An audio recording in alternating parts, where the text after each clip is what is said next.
Perfect. Hi, Sheaun. How are you? I'm good. I'm good. How are you? Good. So excited to be talking to you today. Oh, likewise. Sorry, I think we got a late start. They held me up in rehearsal today. Oh, no, you're fine. Thank you for the patience. In the world, in the land of technology, right? Right.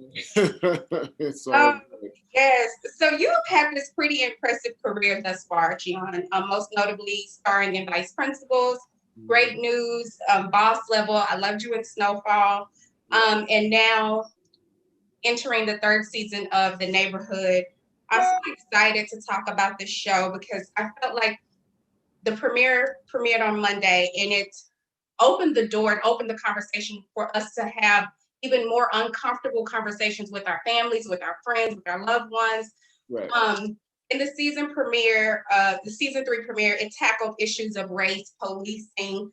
You guys featured real footage of the protests, some from here in LA, and the Black Lives Matter movement. Sheaun, why is it important for sitcoms like yours, like The Neighborhood, and shows in general, to highlight and address the real life issues that we're currently facing?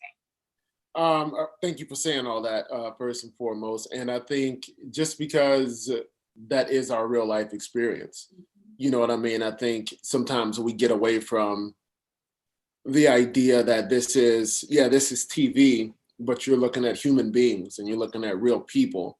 We're artists and we're real people and we feel just like everybody else feels.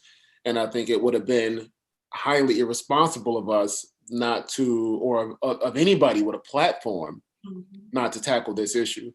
Because if it's one thing that this does, is it gives people who don't understand what we go through a chance to put it in their face and see it. And either people come away from it with some different level of understanding, or they learned something they didn't know before. And the Mhm. great thing about our show is that it's naturally set up to kind of deal with these things, right? And it's easier to approach anything through that lens of humor. You know what I mean? Like if Yeah. we approach each other through something funny, then we can get into a different conversation rather than coming at it just, with a bunch of angst and anxiety or whatever it is. Because we are a sitcom, on one hand, there's only so far we can go, but on the other hand, we're able to approach these subjects through a lens of humor and Mhm. show the effect that this really has on a black family. And for a white family to see that firsthand, I think kind of put this all into perspective of black people having to say, hey, my life matters, hey, I'm human. Right. And for a white family to have to see that front and center, Mhm. I think couldn't be more impactful. So, and I'm proud that CBS and our writers and our creator and said and everybody was just like, yo, that has to be our first episode. Right. I love it. Out the gate. Like you said, the neighborhood infuses comedy into these more serious topics. Otherwise, that, like on a drama, they would be all serious. But you guys are a comedy, a sitcom. So you guys do infuse the comedy. Do you think that that helps at all with Yeah, the nature of the subject matter that you guys tackle? absolutely, man. Like in I don't know if it was season one or something like that. We had this episode where Beth Bears, her character, comes over and she wants to use the shower, and Tashina gives her a wash rag, Right. and I Beth, remember that. like Beth looks at her like, "What the hell is that for?" And Tashina's like, "To wash your ass, like for you to use." Beth's character is like, "What do you mean?" And they're like, "Oh, you know what I mean?" And it's so funny, like we're laughing at it now, but those little things will be a bridge to another conversation that you might not be able to have. You know what I mean? Like when you're in the office, or if you, or wherever you are with somebody who doesn't look like you, if you're like, "Yo, did you see that bit on this show?" And you're both laughing at it, but then it starts a conversation to, I wonder what else we do that's different, but I also wonder what else we do that's alike. And I think you'll find more stuff you do that's alike than you do that's not alike. Mhm. But because of that little tidbit, that's what opened the door to that conversation. Because I've always felt like, man, like comedy, food, and music will Mhm. always kind of bring people together. You know what I mean? And it'll always kind of bridge whatever anxiety or angst it's there. And to be able to use our comedy that way, I think is our job at this point. There's this moment between your character and your dad, Calvin, played by Cedric the Entertainer, in which, after the protest, your character says to his dad that maybe if he had been through what you had just experienced with your friend, or a similar situation that he would understand. And then Cedric then says, you know, I have been through this same thing. And then in that moment, for me, watching as a viewer, I began to realize how generational racism has been and has played a factor in our lives as Black people, right? And, you know, I want to ask you, when you were filming these scenes and filming this episode in particular, did it take you to a place where you had to drum up real emotions to tap into your character and to what was going on? Did that come from a real place? Thank you for asking that, and thank you for watching the way you did. That's funny. Like that one moment, we went back and forth because my initial reaction to it was, there is no way that I would say that to my parent, because I'm sure you know your parents told you, and my parents taught me what this is. Right. But Ced was smart enough to understand, and our creator, Jim Reynolds, was smart enough to understand. The creator of the show was smart enough to understand, because of what you just asked me, is why I needed to say it, so that people can understand the generations of racism that Black people have to deal with.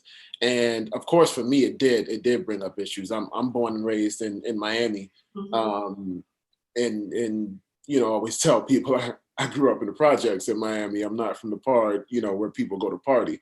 Right. You know what I mean? And when my parents were little, there were places they literally couldn't walk because it said no Blacks and no Jews. You know what I mean? They had signs that literally said that. And so reading that line, it drummed up all that stuff. It drummed up my experiences being pulled over by cops and being handcuffed and having guns drawn on me for no reason. It drummed up all of that. Right. And my forte, I feel, as an actor, is I feel like I can do a lot of different things, but I made my bones doing theater and like really gritty, dramatic work. So it's never a problem for me dramatically. But in that moment, yeah, it was real. You know, you can get lost in that. And I did have those levels of what this means, not only to me, but what it must mean to Cedric and what it must mean to somebody older than Cedric, you know? Definitely. I have to ask also, so this year, 2020, the year of the pandemic, COVID-19, the whole bit, what was it like for you going back to set and going to work? Because you guys shot season 3 during the pandemic, is that right? You guys shot so we ended season 2 like right on time, like right on our natural schedule that we ended. I think we fell 1 episode short, or we actually stopped right in the middle of our season finale of season 2.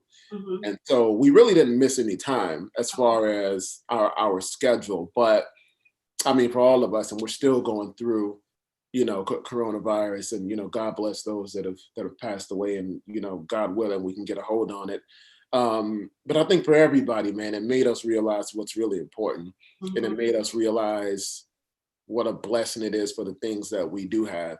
Right. And I know coming out of quarantine and coming out of isolation, I'm here in my dressing room now, like being back on set was just it was surreal, but it was a blessing, and it was a real boost, you know, to just yourself, just your, as an individual. It was just a boost because we spent so much time in isolation and not knowing what was going to happen, and being around all these people. I mean, this is our 3rd season. We're like family now, and everybody's doing good, and everybody's healthy. So it was a blessing, man, to be back, and it's still a blessing to be back and be around all these people. So, Sheaun, why do you think viewers connect with your show in the way that they do? Why do you think people are on Twitter and, you know, tweeting you guys in the season 3 premiere opener? Why do you think fans gravitate to your show? I think there's something for everybody to resonate with, whether it's somebody like a sibling dynamic with myself and Marcel, who is freaking hysterical. People can identify with that. People, not me personally, my character being a kid who's trying to navigate his way through life. Yes. And it's just at the start of the show, didn't have a job. There's so many people that's been in that position who want the world to see that they have so much more to offer. And just because I don't have a job doesn't mean I'm not all these things. And then watching people with a marriage, you know, watching that play out, watching people raise a kid, watching that play out, what it's like to move to a different neighborhood and not know anybody.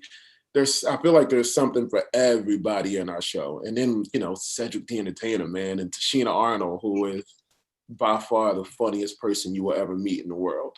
So working with those legends it's crazy. Speaking of those legends, what's been the biggest takeaway that you've learned from those two? What's been the thing that stuck with you the most that you've learned? I think that a lot of people don't know how talented Tashina is. And I mean, she has been working since Little Shop of Horrors. For all of us who know that, like legit been working since that that is, to sustain that, like that's incredible. And like when we started the season, Tashina had foot surgery. So in the first 2 episodes, you'll see that, you know, she had like a walking boot and all this stuff and didn't miss a beat, didn't complain, just a complete pro, extremely talented, comedically and dramatically. And then Cedric, man, like I just learn from him all the time because he is a true comedic genius in that he can hear something and just kind of be like, nah, that's not working, like tweak it this way and tweak it that way. And for me, there's still these moments where I'm like, that's the damn king of comedy. Like, you know what I mean? Like, that's one of the kings of comedy. I'll be in a scene with him and I'm just like, it'll just hit me. And I'm like, oh shit, like that's really Cedric. You know what I mean? And he is the nicest dude you could ever meet, man. Like I've been working for a little while and you come across certain people who aren't as nice as he is, I'll just say. Right. And he's so down to earth and so humble, and he's just great at his craft, like really great at his craft. And even in that first episode where you got to see him be dramatic, like it was easy for him to just make that switch. So it's a learning lesson working with them. Right, definitely. Sheaun, thank you so much. But before I let you go, I have to ask you, 2020 has been just a year of uncertainty and, you know, us getting uncomfortable with ourselves. Yeah. What's been the one thing that